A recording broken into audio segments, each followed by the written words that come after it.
Assalamualaikum warahmatullahi wabarakatuh. Jadi kami dari kelompok 2 ingin mempresentasikan hasil diskusi yang akan kami sampaikan dalam bentuk PowerPoint dengan mata kuliah kebijakan kehutanan dengan dosen Ibu Rince Mulyonika, SP MSI. Pertama-tama izinkan saya memperkenalkan diri.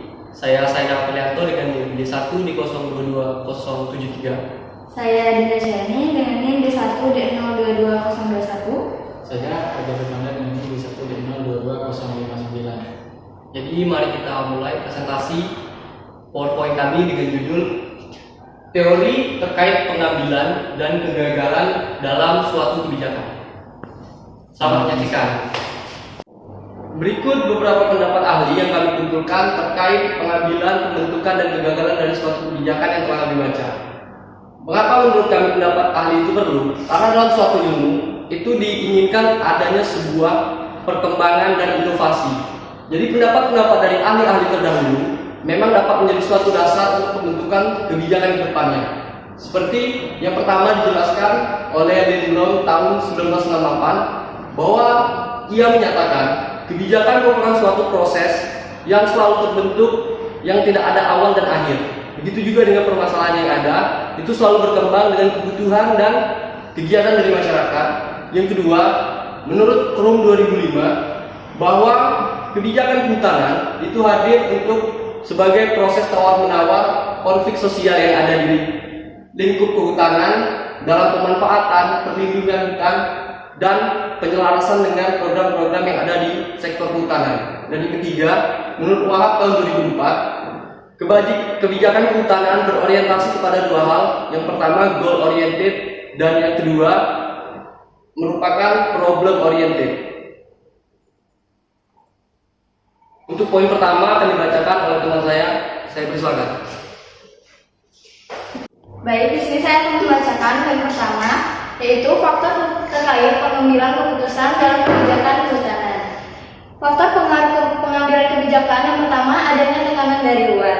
Pengambilan keputusan tidak hanya dipengaruhi oleh kepentingan para pengambil keputusan, tetapi sedikit banyak juga dipengaruhi oleh tekanan-tekanan dari luar. Oleh karena itu, pada saat rapat pembahasan suatu rancangan undang-undang atau pengambilan kebijakan di parlemen, sering terjadi demonstrasi atau pengarahan massa untuk menyampaikan aspirasi tertentu. Yang kedua, ada kebiasaan lama atau konservatif. Pengambilan keputusan juga sangat dipengaruhi oleh kebiasaan lama dan para pengambil kebijakan. Sikap yang mempengaruhi kebijakan lama dikenal dengan sikap konservatif. Posisi konservatif adalah bagian dari sikap politik kelompok tertentu yang hampir selalu ada di suatu negara. Yang ketiga, ada sifat pribadi pihak terkait. Pengaruh sifat-sifat pribadi dalam pengambilan keputusan sulit dihindari. Oleh karena itu, dalam memilih pemimpin, tidak hanya perlu melihat latar belakang pendidikan, tetapi juga kesesuaian sifat-sifat pribadinya dengan tugas yang diembannya. Yang keempat, ada pengaruh kelompok luar. Kelompok luar berpotensi untuk mempengaruhi atau bahkan mengintervensi kebijakan melalui berbagai cara. Pengaruh terhadap kebijakan dapat dilakukan melalui infiltrasi pemikiran kepada para pengambilan keputusan. Yang terakhir, ada keadaan masa lalu atau evaluasi. Keadaan masa lalu sering dijadikan referensi dalam pengambilan keputusan. Hal ini wajar dilakukan agar kesalahan yang terjadi di masa lalu tidak terulang dan kebijakan yang akan dibuat dapat mengambil keputusan dan dari keberhasilan kebijakan di masa lalu. Namun demikian, perlu dicatat bahwa pembelajaran dari masa lalu tidak identik dengan replikasi kebijakan masa lalu, karena kebijakan yang dianggap baik di masa lalu belum tentu juga dapat diulangi dengan hasil yang sama di masa kini. Simpulan faktor pengambilan kebijakan, yang pertama ada asumsi dan cara pandang merupakan faktor yang harus diselaraskan dalam pengusulan suatu kebijakan.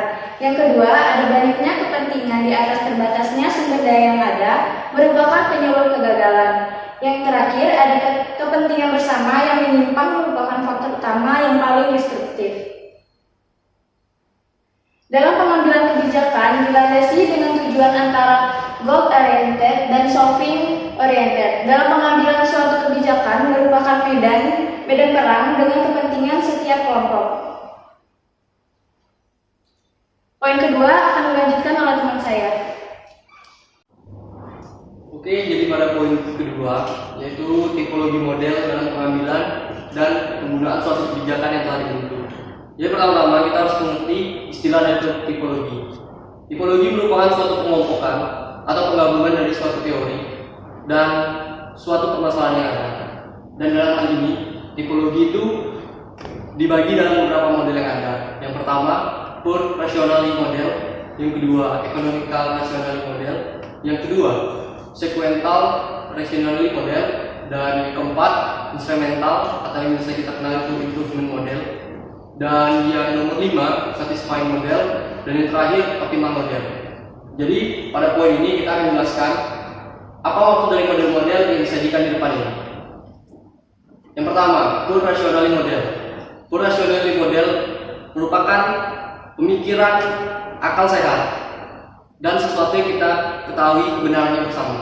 Sebagai contoh, ada suatu permasalahan yaitu terdegradasinya lahan hutan, terjadinya pembabatan area hutan. Jadi secara pure rationally kita berpikir bahwa dengan hilangnya vegetasi yang ada di area hutan tersebut, kita harus melakukan penanaman kembali. Cuman dalam setiap model yang ada tentu ada beberapa bagian kekurangan. Misalnya kayak begini, dengan kita hanya memandang hutan yang dibabat tadi, hutan yang terdegradasi tadi, kita lakukan penanaman kembali atau rehabilitasi area, itu masih dapat menyebabkan masalah berikutnya. Jadi sebagai contoh, misalnya pada area tersebut pada dasarnya dilakukan pembabatan, itu karena masyarakat kurangnya ekonomi mereka untuk hidup, sehingga mereka mengambil sumber daya hutan, yakni kayu. Jadi dengan kita melakukan hanya penanaman, itu tidak menyelesaikan masalah tersebut, karena ini akan terus terulang kembali selagi masalah perekonomian dan masalah-masalah lain selain perekonomian atau budaya dan segala macamnya itu masih ada di area tersebut. Jadi pada dasarnya model ini hanya berdasarkan apa yang kita akui bersama kebenarannya. Namun tentu ada kekurangannya. Dan yang kedua, ini economically rational model. Jadi pada model yang ini semua hanya pengambilan dan pengimplementasian itu berorientasi pada keuntungan ekonomis. Keuntungan ekonomis apa? Keuntungan ekonomis berbagai pihak, seperti para stakeholder atau orang-orang yang berkepentingan di area hutan tersebut. Sebagai contoh seperti ini, pada suatu area taman nasional terdapat permasalahan, yakni masyarakat sekitar hutan taman nasional tersebut itu sangat dalam keadaan di bawah garis kemiskinan. Jadi jika kita berpikir secara economically rasional model, maka yang akan dilakukan adalah bagaimana membantu meningkatkan perekonomian. Selain dari ini, jika kita memandang stakeholder sebagai perusahaan atau company terkait di area tersebut, tentu mereka mungkin akan meningkatkan produktivitas kerja dan hanya memikirkan bagaimana meningkatkan keuntungan. Jadi mereka mungkin orientasi pemikirannya agak lebih fokus bagaimana untuk meningkatkan keuntungan. Jadi tidak akan sampai ke arah seperti alam atau masyarakat sekitar. Ini hanya berorientasi pada sisi mana kita mengambil model ini. Misalnya perusahaan, kita tentu akan meningkatkan laba dari suatu perusahaan. Jika kita memandang sebagai kementerian sosial, kita hanya memandang bagaimana cara masyarakat sekitar hutan tersebut dapat mandiri dan lepas dari garis kemiskinan. Dan jika kita memandang dari sisi misalnya pemerintahan dinas kehutanan, tentu mereka akan memandang dari faktor seperti pemanfaatan dari HHBK atau kemandirian dari masyarakat, sehingga tidak diperlukan lagi pemberdayaan yang mengeluarkan anggaran untuk membina masyarakat sekitar hutan tersebut, yang sebagaimana itu adalah tugas dari Kementerian Kehutanan. Yang ketiga, sekuensial. Sekuensial ini merupakan bagian dari riset yang panjang. Jadi dari ada berbagai macam teori dan banyak-banyak hal tadi yang telah dikumpulkan, dipilih bagian mana yang paling baik untuk meningkatkan model ini. Misalnya pada suatu area itu, pada beberapa teori sebelumnya dikatakan bahwa permasalahan di area tersebut ada pada lingkup sosial. Dan dikaji ternyata sosial bukan salah satu permasalahan. Selain sosial, kita juga punya masalah ekonomi. Jadi pada sekuensial kita memilih teori apa yang paling baru untuk menyelesaikan suatu masalah, sehingga masalah ini seperti kita ketahui, setiap masalah yang ada itu akan dibantu diselesaikan dengan adanya kebijakan. Dan yang ketiga, experimental atau improvement model. Model ini merupakan model yang paling disukai oleh para oligarki, penguasa, dan pemegang kekuasaan pada area. Karena apa? Karena ini hanya improvement dari kebijakan-kebijakan yang lama. Pada dasarnya, orang-orang dengan suatu kekuasaan di area tertentu, mereka akan cenderung lebih konservatif terhadap apa yang sudah ada. Karena salah satu permasalahannya adalah takutnya hilang kekuasaan. Sehingga eksperimental atau improvement salah satu model yang paling disukai. Karena hanya dari kebijakan lama, lakukan peningkatan sedikit yang tidak akan mempengaruhi kuasa atau kepentingan mereka sebelumnya dari kebijakan yang ada dahulu. Dan yang nomor 5 atau satisfying, ini merupakan model dari pengambilan suatu kebijakan tanpa memandang aspek yang beragam dan pengambilan waktu yang lama. Jadi pada satisfying model itu kita cenderung lebih seperti jika ada suatu kebakaran, tentu secara rasionally kita akan berpikir kita akan lakukan waterbombing untuk mencegah kebakaran ini, karena kita sudah tidak punya opsi lain lagi, karena opsi itu yang paling memungkinkan untuk dikerjakan. Tapi salah satu kekurangan dari satisfying model yaitu bahwa dengan kita melakukan waterbombing, kita tidak memikir aspek seperti mungkin di situ ada hewan atau tata air dan segala macam. Dan yang terakhir itu optimal model. Nah, model optimal ini itu yang paling digunakan dan diimplementasikan oleh orang-orang dari universitas, perguruan tinggi, tim riset. Karena apa? Karena optimal model ini mereka mencari yang paling menguntungkan.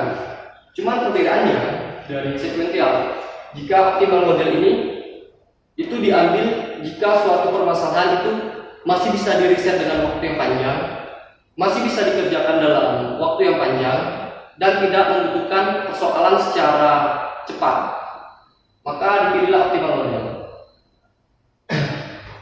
Lanjut.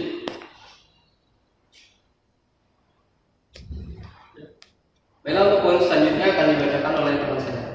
Baiklah, saya ingin melanjutkan materi ketiga dari saudara saya, yaitu tentang gagalnya suatu kebijakan. Gagalnya suatu kebijakan disebabkan oleh 3 faktor. Di antaranya yang pertama itu adalah materi dan substansi yang buruk atau tidak adanya konsistenitas harmonisasi yang buruk. Penyebab kegagalan seringkali karena adanya materi atau substansi dari kebijakan tersebut yang masih buruk. Oleh karena itu, jika terjadi kegagalan pada suatu kebijakan atau kinerja kebijakan yang buruk, pertama kali yang harus dievaluasi adalah kesesuaian antara materi atau substansi kebijakan tersebut. Substansi kebijakan disebut buruk apabila tidak sesuai dengan kebutuhan dan dinamika masyarakat yang ada, dan juga isi peraturan dalam kebijakan tersebut tidak sesuai dengan undang-undang yang ada di suatu negara. Secara garis besar, ketidaksesuaian substansi kebijakan dapat dilihat dari 3 pokok ukur yang diantaranya yang pertama yaitu disharmonisasi kebijakan atau ketidakharmonisan suatu kebijakan dengan peraturan perundang-undangan yang ada. Lalu yang kedua yaitu ambivalensi suatu kebijakan. Maksud dari ambivalensi adalah dalam beberapa kasus peraturan tidak dapat dilaksanakan, sulit dilaksanakan ketika maksud dari ayat atau pasal tersebut tidak jelas. Artinya yang dimaksud dari ambivalensi adalah ketidakjelasan dalam suatu pasal di dalam suatu kebijakan yang ada. Lalu yang ketiga adalah inkonsistensi kebijakan. Dalam artian suatu kebijakan tersebut tidak konsisten. Artinya dalam suatu pasal suatu kebijakan dengan pasal yang lainnya itu tidak konsisten atau tidak saling berhubungan. Lalu yang kedua adalah implementasi yang buruk dari suatu kebijakan atau gap implementation. Maksud dari implementasi yang buruk ya dalam satu kebijakan yaitu pada umumnya orang akan menuding permasalahan suatu kebijakan buruk sebagai kegagalan dari kebijakan tersebut. Hal ini ada benarnya karena kebijakan yang substansinya baik namun dalam hal implementasi itu dilaksanakan dengan ceroboh, maka hasilnya akan menjadi buruk. Dengan demikian, suatu kebijakan dikatakan baik apabila substansinya bernilai baik dan juga implementasi dari kebijakan tersebut dilaksanakan dengan baik, maka akan menghasilkan suatu kebijakan yang baik. Pada tataran praktis, kegagalan implementasi buruk juga disebut sebagai gap implementation. Sebagian analis berpendapat bahwa gap implementasi disebabkan oleh substansi kebijakan yang tidak dapat dilaksanakan. Lalu yang ketiga ada nasib implementasi yang buruk atau bad look. Adanya kebijakan memiliki substansi yang baik dan juga dilaksanakan dengan baik, namun ternyata gagal itu karena adanya nasib yang buruk dari kebijakan tersebut. Kebijakan yang menghadapi kondisi seperti itu disebut bad luck atau kebijakan yang buruk. Kebijakan yang bernasib buruk sering terjadi karena kondisi force majeure atau akibat dari faktor eksternal atau di luar kendali dari si pembuat kebijakan tersebut. Salah satu cara untuk mengurangi kegagalan suatu kebijakan adalah dengan memastikan substansi suatu kebijakan tersebut berisi dengan baik, pelaksanaannya baik, dan juga tujuan dibuatnya suatu kebijakan tersebut adalah untuk tujuan yang baik. Banyak orang beranggapan bahwa kebijakan diperlukan jika ada masalah atau dengan kata lain kebijakan tersebut dibuat untuk mengatasi suatu masalah.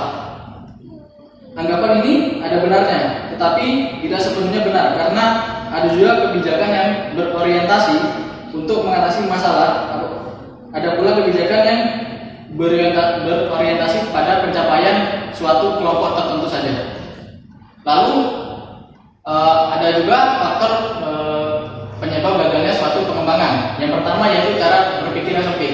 Cara berpikir yang sempit itu dapat menjadi faktor kegagalan suatu pengembangan. Karena untuk menjadi pengembang kebijakan kita harus memiliki cara berpikir yang luas. Kita harus mencari peluang-peluang yang ada untuk menciptakan suatu kebijakan yang baik. Lalu yang kedua ada masa depan sebagai pengulangan masa lalu. Masa lalu dapat kita pandang sebagai patokan suatu kebijakan. Namun untuk pengambilan kebijakan untuk masa depan, kita harus belajar dari kebijakan yang ada masa lalu. Kita harus memperbaiki gap-gap atau ruang-ruang kebijakan yang masih belum berjalan dengan baik. Lalu kita menemukan solusi yang terbaik untuk kebijakan di masa depan. Lalu yang ketiga ada terlalu menyederhanakan suatu masalah. Kita harus mengetahui bahwa semua masalah itu tidak hanya sederhana, tapi banyak juga masalah-masalah yang kompleks. Jadi kita tidak boleh menyederhanakan suatu masalah karena itu dapat menjadi gagalnya suatu kebijakan. Lalu yang keempat, terlalu one people experience. Kita terlalu berpatok kepada pengalaman suatu orang. Dengan demikian kita dalam penentuan suatu kebijakan kita harus berorientasi kepada banyak-banyak ahli dalam bidang tersebut. Kita tidak boleh hanya berpandang kepada satu orang saja. Lalu yang kelima, adanya prakonsep yang kurang tepat. Konsep-konsep yang kurang tepat dapat juga menjadi gagalnya suatu kebijakan. Lalu yang keenam, tidak adanya inovasi dan improvisasi suatu kebijakan. Kebijakan yang ada kita harus menentukan inovasi-inovasi yang terbaik untuk agar kebijakan tersebut berjalan dengan baik di suatu masyarakat. Lalu yang terakhir, enggan berkeputusan yang tegas.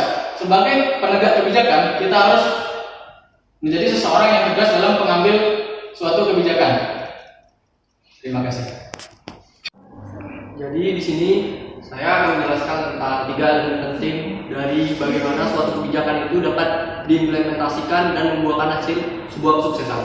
Jadi yang pertama, kita harus tahu tujuan apa yang akan kita capai dari kebijakan yang akan kita bentuk. Jadi pada dasarnya suatu kebijakan itu seperti sebuah corong. Jadi corong yang baik adalah yang bisa digunakan dan menyaring banyak hal. Apa yang kita saring, itulah masalah-masalah yang kita hadapi sehingga kita perlu buat kebijakan tadi. Jadi dengan kita tahu apa permasalahan di tempat tersebut, kita dapat menentukan kebijakan yang paling sesuai sehingga menghindari kegagalan dari suatu kebijakan yang akan kita bentuk. Sebagai contoh, jika suatu area terjadi pembalakan kayu yang terus-menerus dan yang kita lakukan seperti yang saya jelaskan tadi hanya revegetasi, revoisasi dan segala macamnya, tentu solusi yang kita buat itu tidak akan mengatasi dari masalah yang ada di tempat tersebut. Kita harus perlu tahu apa permasalahan di tempat itu. Misalnya begini, masyarakat di sekitar hutan hidup di bawah garis kemiskinan sehingga mereka perlu membalak kayu dari area hutan untuk memenuhi kebutuhan hidupnya. Nah, inilah masalah tadi yang perlu kita soroti sehingga kita perlu bentuk kebijakan untuk mengatasi masalah tersebut. Dan seperti yang disampaikan oleh teman saya tadi, pada dasarnya kebijakan itu berdasarkan pada dua hal. Problem, seperti yang saya jelaskan tadi, problem oriented, masalah, dan yang kedua goals oriented.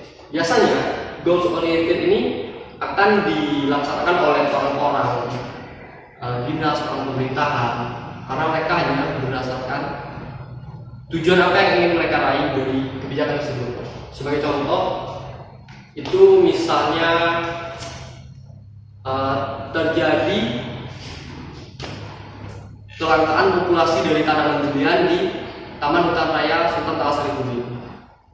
Tentu pemerintah itu akan membuat suatu kebijakan seperti menanam kembali atau perbanyakkan spesies dari durian tadi. Nah, itulah langkah-langkah dari kebijakan yang mereka bentuk dengan tujuan untuk meningkatkan populasi dari durian tadi di area Taman tadi.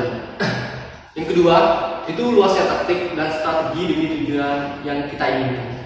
Jadi, suatu kebijakan yang kita bentuk itu hanya jangan membuat kebijakan yang kaku. Misalnya gini, dari problem ekonomi di area tersebut, kita hanya buat kebijakan untuk memberikan mereka misalnya, ya seperti yang saya lihat gitu, itu kita kasih mereka peternakan lele gitu. Tentu hal ini sangat tidak taktis dan strategis. Memang betul mereka butuh ekonomi. Cuman dengan kita kasih mereka peternakan lele di area yang dekat dengan hutan, itu lele itu mau dibawa kemana? Sehingga hal tersebut itu tidak sepenuhnya menyelesaikan masalah karena dia tidak taktis. Taktis di sini yang dimaksud gitu punya tujuan yang jelas, bukan hanya sebagai berdasarkan teori dan apa yang kita pandang. Seperti yang dijelaskan tadi, jangan terlalu berpaku pada pengetahuan satu orang. Makanya dari dalam sebuah pembentukan suatu kebijakan itu seharusnya saya memandang pemerintah hadir, orang-orang dinas hadir itu hanya sebagai fasilitator untuk mereka-mereka ini yang hidup di sekitar area hutan mau dibawa kemana arahnya kebijakan tersebut. Karena mereka lah orang yang langsung bersentuhan dengan area hutan tersebut, bukan orang dinas ikut duduk dan menjadi leadership dari suatu rapat pembentukan kebijakan. Karena seperti yang saya jelaskan tadi, orang-orang dinas itu mereka hanya berfokus pada goals, bukan problem solving. Jadi memang jika mereka goalsnya itu mau meningkatkan ekosistem dan memperbaiki area hutan, yang mereka mungkin akan berfokus pada hal itu. Dan kebijakan yang mereka pilih itu hanya berfokus pada hal itu, tidak menyelesaikan masalah. Dan yang terakhir, dapat menyediakan input yang luas. Jadi misalnya dengan adanya kebijakan perbantuan ekonomi, pemberdayaan masyarakat sekitar hutan, itu bukan hanya sebatas masyarakat itu nggak masuk ke hutan lagi untuk merawat hutan, tapi yang diharapkan masyarakat bisa maju, masyarakat peduli akan ekonomi, masyarakat peduli akan pendidikan, dan masyarakat peduli akan ekosistem. Jadi itu yang diharapkan dari poin menyediakan input yang luas dan dapat dilakukan secara taktis dan strategis. Selanjutnya, untuk memfokuskan arahan dari yang kami sampaikan, kami hanya ingin menyampaikan sedikit kata yang bisa menjadi pengingat untuk teman-teman sekalian yang menonton, yaitu hard time creates strong man, and strong man create a good time, but good time creates a weak man, And of course, the weak man is create another hard time. Jadi siklus seperti inilah yang jangan sampai terus menerus berlanjut. Kita harus selalu menciptakan strong man, tidak peduli itu waktu dan masa yang sulit ataupun masa yang baik. Karena jangan pernah berhenti untuk membangun diri. Terima kasih. Jadi itulah presentasi yang dapat kami sampaikan. Lebih dan kurang kami mohon maaf. Kami berharap dengan adanya video tentang kebijakan kehutanan ini dapat menjadikan ilmu dan wawasan baru terhadap orang-orang yang menyaksikan. Kami akhiri dengan wassalamualaikum